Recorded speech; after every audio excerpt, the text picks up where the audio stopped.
আসসালামু আলাইকুম প্রিয় দর্শক, দর্শকের কথা অনুষ্ঠানে আপনাদের সকলকে আমন্ত্রণ জানাচ্ছি। একটু লম্বা বিরতির পর এবারের দর্শকের কথা আমরা যে কন্টেন্টের উপর করছি সেটা হলো গত একদিন আগে আমি করেছিলাম জাতীয় সংসদের প্রথম অধিবেশনে শোক প্রস্তাব নিয়ে যে বিতর্ক হয়েছিল সেটা নিয়ে, এবং সেখানে আরও যে যে ঝামেলাগুলি ছিল, যে যে বিষয়গুলো আলোচনা হয়েছিল সেই আলোচনাটা নিয়ে যে সমস্ত কমেন্ট আমরা পেয়েছি সেই কমেন্টগুলোর উপর ভিত্তি করেই এবারে দর্শকের কথা। আজকে প্রথম যে কমেন্টটা পড়ছি এটা লিখেছেন আবদুল্লাহ ইমরান। তিনি লিখেছেন, যারা বাংলাদেশটাই চায়নি তাদের কাছ থেকে বাংলাদেশের জাতীয় সঙ্গীতের প্রতি শ্রদ্ধা আশা করেন বা করি কিভাবে? আওয়ামী লীগ ও বিএনপির কারণে মুক্তিযুদ্ধ, স্বাধীনতা ও রাষ্ট্রবিরোধীদের এত বড় উত্থান খুবই কষ্টদায়ক। পরের কমেন্টে লিখেছেন মোহাম্মদ লিটন ব্যাপারী। তিনি লিখেছেন, একমাত্র আওয়ামী লীগের কারণে রাজাকারের দল জামাত আজকে বিরোধী দল হতে পেরেছে।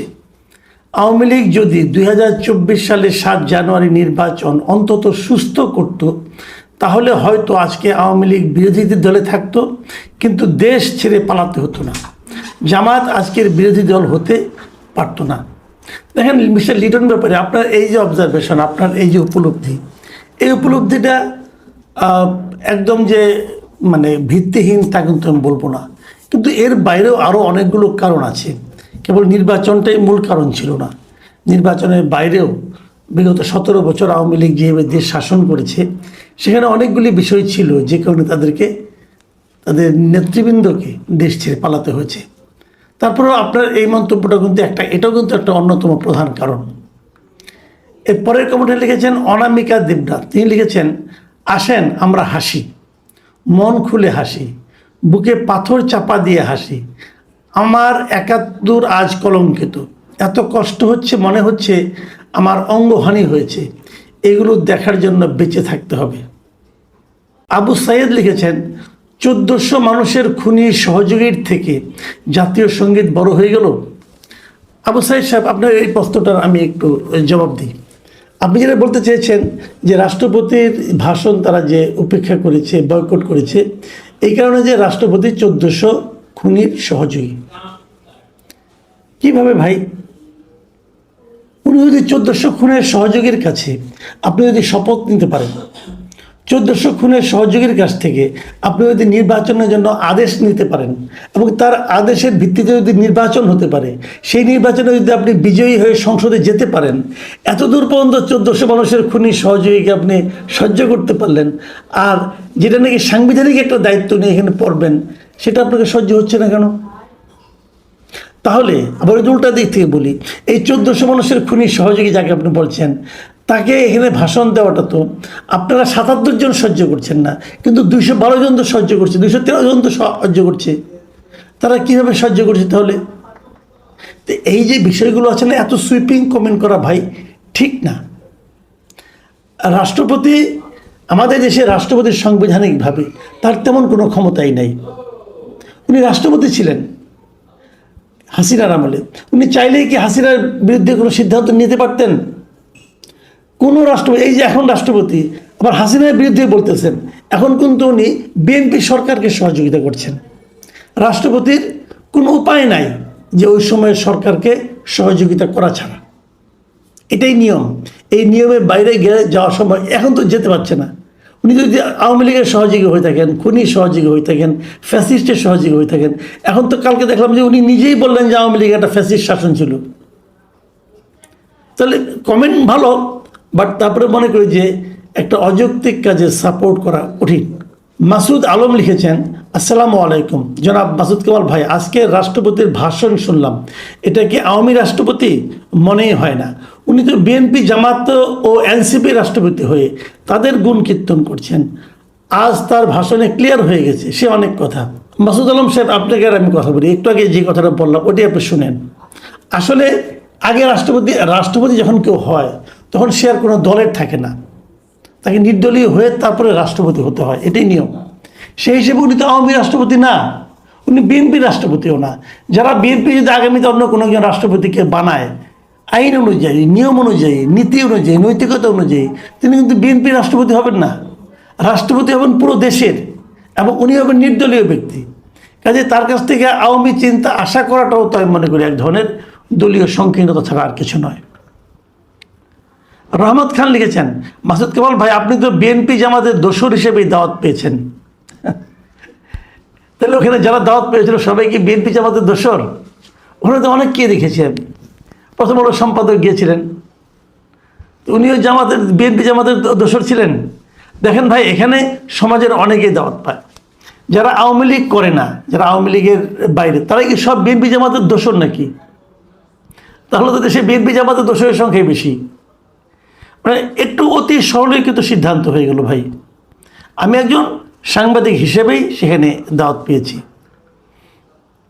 আব্দুল গনি কলেজ, উনি লিখেছেন, মাসুদ কামাল ভাই আমি নিয়মিত আপনার আলোচনাগুলো শুনি।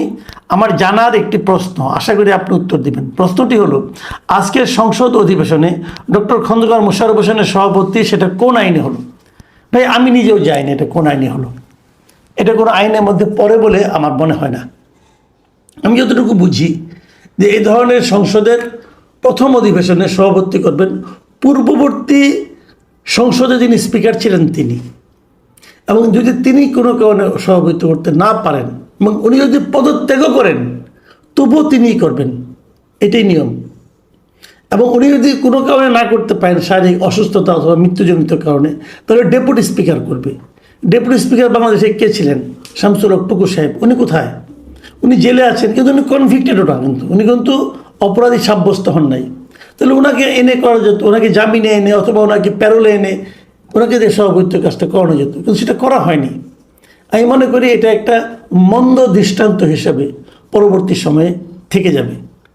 মোহাম্মদ হোসেন লিখেছেন, জনাব মাসুদ কামাল শুভেচ্ছা। আপনার এবং মাহবুব কামালের কথোপকথনের কন্টেন্টে মন্তব্য করেছিলাম, বেগম খালেদা জিয়া এবং তারেক রহমান বঙ্গবন্ধুকে কখনো বঙ্গবন্ধু বলেন না। আজকে নিশ্চয়ই আপনি চাক্ষুষ হয়েছেন, পাকিস্তানের পার্লামেন্টে যুদ্ধ অপরাধীদের ফাঁসির পর শোক প্রস্তাব গ্রহণ করেছিল, আর আজকে বাংলাদেশের সংসদে শোক প্রস্তাব গ্রহণ করা হলো। এখন বুঝুন বিএনপি কেমন মুক্তিযোদ্ধাদের দল, জামাত কেন জাতীয় সঙ্গীত বাজানোর সময় শ্রদ্ধা জানাবে?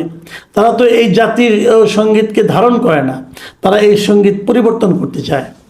এস.এম. ইমরান লিখেছেন, একজন বীর বিক্রমকে প্রতিনিয়ত মাননীয় মাননীয় বলতে হবে রাজাকারদের, কি অদ্ভুত এক ব্যবস্থা। ইমরান সাহেবের অবজারভেশন খুবই ভালো। ঘটনা কিন্তু আসলে তাই। সংসদ সদস্যরা যতবার কথা বলতে উঠবেন ততবার তাদেরকে মাননীয় স্পিকার কথাটা বলতে হয়, ওটা দিয়ে তারা শুরু করে। আসলে কথাগুলো তারা স্পিকারকে উদ্দেশ্য করেই বলে। এখন স্পিকার যিনি আমাদের হয়েছেন হাফিজউদ্দিন আহমেদ, উনি তো আসলেই বীর বিক্রম এবং খুব বড় একজন মুক্তিযোদ্ধা ছিলেন। তো আপনি যেটা বলেন সেটা আসলে একটা মানে সত্য ব্যাপার। কিন্তু মোহাম্মদ রুবেল লিখেছেন, জামাত তো ডেপুটি স্পিকারের পদ নেয় নাই। হ্যাঁ মিস্টার রুবেল সাহেব, আপনি ঠিকই, আমি বুঝতে পেরেছি আপনি আমাকেই বলেছেন কথাটা। এই কারণে যে আমি এর আগে যখন নাকি জামাতে ইসলামকে ডেপুটি স্পিকারের পদটাকে অফার করা হয়েছিল, জামাত বলেছিল তারা পুরো প্যাকেজ না হলে নেবে না, পুরো প্যাকেজে জুলাই সনদ থেকে না মানলে তারা এটা নেবে না। এবং তখন আমি বলেছিলাম জামাত আসলে নেবে। তো আমার যে বলাটা, আমার যে বিশ্লেষণটা, সেটা ভুল প্রমাণিত হয়েছে। আমি জানি আপনি এই জন্যই আমাকে এই কথাটা বললেন যে জামাত ডেপুটি স্পিকারের পদ নেয় নাই। হ্যাঁ এটাই ঠিক, আমার সেই বিশ্লেষণ ভুল ছিল। আমার বিশ্লেষণ তো ভুল হয়, আমি তো জ্যোতিষ না, তাই না? এবং জ্যোতিষও সব সত্য কথা বলতে পারবে না। আমি জ্যোতিষী বিদ্যায় পারদর্শী নই এবং সেইভাবে বলিও নি। আমি আমার মতো করে বিশ্লেষণ করেছি এবং আমার কাছে মনে হয়েছিল জামাতের ডেপুটি স্পিকার পদটা নেওয়া উচিত।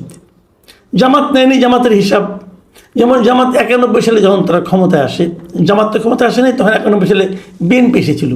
বিএনপি কিন্তু তখন যদি জামাত চাইতো, জামাতের সাপোর্ট নিয়ে বিএনপি ক্ষমতায় এসেছিল, তখন জামাত চাইলে কিন্তু দু একটা মন্ত্রী পেত। জামাত চায়নি, এবং এই না চাওয়া নিয়ে এখনও আমি অনেক জামাত নেতার মুখে শুনি যে তারা না চেয়ে ভুল করেছিল। জামাতও ভুল করে, আওয়ামী লীগও ভুল করেছে, বিএনপি অনেক রাজনৈতিক ভুল সিদ্ধান্ত নিয়েছে। বিশ্লেষণ করতে যে আমি অনেক ভুল করি, মানুষ তো ভাই একমাত্র ফেরেশতা না হয় ভুল হয় না, মানুষের তো ভুল হবেই। কিন্তু আমার বিশ্লেষণটা ভুল প্রমাণিত হয়েছে, কিন্তু ওনারা নেন নাই। কিন্তু আবার এদিকেও আরেকটা কথা, জামাত না নিয়ে কি ঠিক করেছে না ঠিক করেছে, এটাও হয়তো পরবর্তী সময়ে দেখা যাবে কি হয়। জসিমউদ্দিন লিখেছেন, আসলে বাস্তবতা বিএনপি জামাতের আদর্শ একই এবং অভিন্ন। এরা পরিকল্পিতভাবে মুক্তিযুদ্ধ স্বাধীনতাকে ছলে বলে কৌশলে অসম্মান করা, বাঙালির চেতনাকে মুছে ফেলা আর পাকিস্তান ভাবধারাকে প্রতিষ্ঠিত করা। বর্তমান সংসদ পুরোটাই বাঙালিবিহীন সংসদ। বাঙালিদের কলঙ্কিত করে ৭১-এর প্রতিশোধ নেওয়াই এদের মূল লক্ষ্য। আর বিএনপি হচ্ছে এসব কর্মকাণ্ডের সহযোগী। ওজা বিদেশ, এটার নামটা বুঝতে পারলাম না কিছু, যাই হোক, উনি লিখেছেন, ফ্যাসিবাদ নাম একটা ব্যবসার নাম, এটা একটা রাজনীতির নাম, এটাই এখন বিরোধীদের রাজনৈতিক পুঁজি। তবে এগুলো আগেও হয়েছে, আর আমিও আওয়ামী লীগের রাজনীতির প্রতি দুর্বল, কিন্তু এবার আমি বিএনপিকে ভোট দিয়েছি। আমি এবার তাদের উদারতার দিক এবং সমঝোতা জামাতের সাথে এই দুটোর দিকে খুব নজর দিতে চাই। তবে দেশের স্বার্থে সঠিক রাজনীতি না করলে ভবিষ্যতে অনেক ভয়াবহ অবস্থা হবে রাজনীতির। সুজিত দাস লিখেছেন, এই 3 যুদ্ধ অপরাধীদেরকে শোক প্রস্তাবে আনা 30 লক্ষ শহীদের আত্মাকে অপমান করা হলো। মানে জাতীয় সংসদে যে এবার শোক প্রস্তাব আনা হয়েছে, তার মধ্যে আপনার কামারুজ্জামান, কাদের মোল্লা, মতিউর রহমান নিজামী এবং দিলওয়ার হোসেন সাইদির নামেও শোক প্রস্তাব আনা হয়েছে। উনি সেই বিষয়টাকে হয়তো উল্লেখ করেছেন।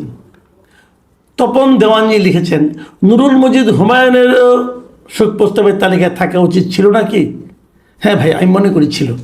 উনি আওয়ামী লীগের মন্ত্রী ছিলেন, মারা গেছেন অন্তর্বর্তীকালীন সরকারের আমলে, এবং উনি একজন বীর মুক্তিযোদ্ধা ছিলেন। তো শোক প্রস্তাবে ওনার নাম থাকা খুবই উচিত ছিল, কিন্তু রাখা হয় নাই। এবং এই যে না রাখাটা, আমি আরও 2 জনের নাম বলেছিলাম, কিন্তু সিরাজুল আলম খানের নাম বলেছিলাম, ডক্টর জাফরুল্লাহ চৌধুরীর নাম বলেছিলাম, তাদের নামে কিন্তু শোক প্রস্তাবে আসে নাই। এটা আমি মনে করি এর মাধ্যমে আপনি এই সংসদটার চরিত্রকে আপনারা বুঝতে পারবেন, এটি কী ধরনের সংসদ আমাদের চলছে, হবে এবং আগামীতে 5 বছর থাকবে। তো আমি মনে করি কি, এই শোক প্রস্তাবের বিষয়গুলো হুটহাট চিন্তা না করে একটু চিন্তা ভাবনা করে ঠিক করা উচিত। কখন কে মারা যাচ্ছে কি না যাচ্ছে, আমাদের যেমন ধরেন নূর মজিদ হুমায়ুন অত্যন্ত একজন বড় মুক্তিযোদ্ধা ছিলেন, অন্য একটা রাজনৈতিক দল করতেন, রাজনৈতিক মতবিরোধের কারণে তার নাম বাদ দেওয়াটা এটা তো ঠিক না। অথচ তারা কিন্তু মতিয়া চৌধুরী নাম আবার ঠিকই রেখেছে। কাজেই আমার কাছে মনে হয় এখানে এক ধরনের বোধহয় আনাড়িপনাও কাজ করছে। ওসমান গনি লিখেছেন, আনাড়ি নয়, অযোগ্য অপদার্থ লোকদেরকে সাউন্ড সিস্টেমের দায়িত্ব দেওয়া হয়েছে। হতে পারে, আমি নিজে মনে করি যে এটা আসলে খুবই একটা ন্যাক্কারজনক কাজ হয়েছে, এবং এই সাউন্ড সিস্টেমের দায়িত্বটা কারা ওদিন পালন করেছেন তাদেরকে আসলে জবাবদিহিতার আওতায় আনা উচিত। এবং আমি তো মনে করি যে এদেরকে কারা হায়ার করেছে তাদেরকেও জবাবদিহিতার আওতায় আনা উচিত। এবং এটা খুবই অযোগ্য লোক, অপদার্থ লোক, যে একটা সংসদ অধিবেশনের সাউন্ড সিস্টেম এত খারাপ হতে পারে, ভাই এটা আমার চিন্তার বাইরে ছিল। এবং আমি এর মধ্যে মিডিয়ায় দেখলাম অনেকে এই ব্যাপারে নিয়ে কিন্তু তাদের উষ্মা প্রকাশ করেছেন। যদি এটা চলতে থাকে তাহলে বুঝতে হবে তারা দেশে বোধহয় এভাবে চালাবে, এই সাউন্ড সিস্টেমের মতো অপদার্থ এবং অযোগ্য লোকদের দিয়ে। সম্বিত বিশ্বাস লিখেছেন, জনাব অজয় দাশগুপ্ত মহোদয়ের এপিসোড খুব মিস করছি। হ্যাঁ ভাই, আপনি মিস করছেন কেবল না, আমিও মিস করছি। আমাকে আরও অনেকে বলেছেন যে অজয় দাশগুপ্তকে আমরা পাচ্ছি না কেন।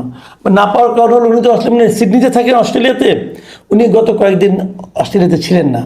উনি ওইখান থেকে দেশে ওই সিডনির অস্ট্রেলিয়ার বাইরে অন্য দেশে আসলে উনি গিয়েছিলেন একটা সফরে, কিছু ট্যুরে গিয়েছিলেন। ওনার সঙ্গে আমার কথা হয়েছে, আমরা হয়তো ওনাকে আগামী মঙ্গলবারে পেয়ে যাব। উনি এর মধ্যে আসবেন, তখন আমরা ওনাকে আবার পাবো। প্রিয় দর্শক, এই ছিল আজকের দর্শকের কথা। আপনারা ভালো থাকবেন, আপনারা বেশি বেশি করে মন্তব্য করেন। আমরা বারবারই প্রতিশ্রুতি দেই, চেষ্টা করি যে নিয়মিত করার জন্য, কিন্তু নানা সীমাবদ্ধতার কারণে করা হয় না। আসলে আমিও নানা রকম ব্যস্ততার মধ্যে থাকি, তারপরে আমরা চেষ্টা করবো আগামীতে এটাকে আবার কন্টিনিউ করার জন্য। এখন এ পর্যন্তই, আল্লাহ হাফেজ।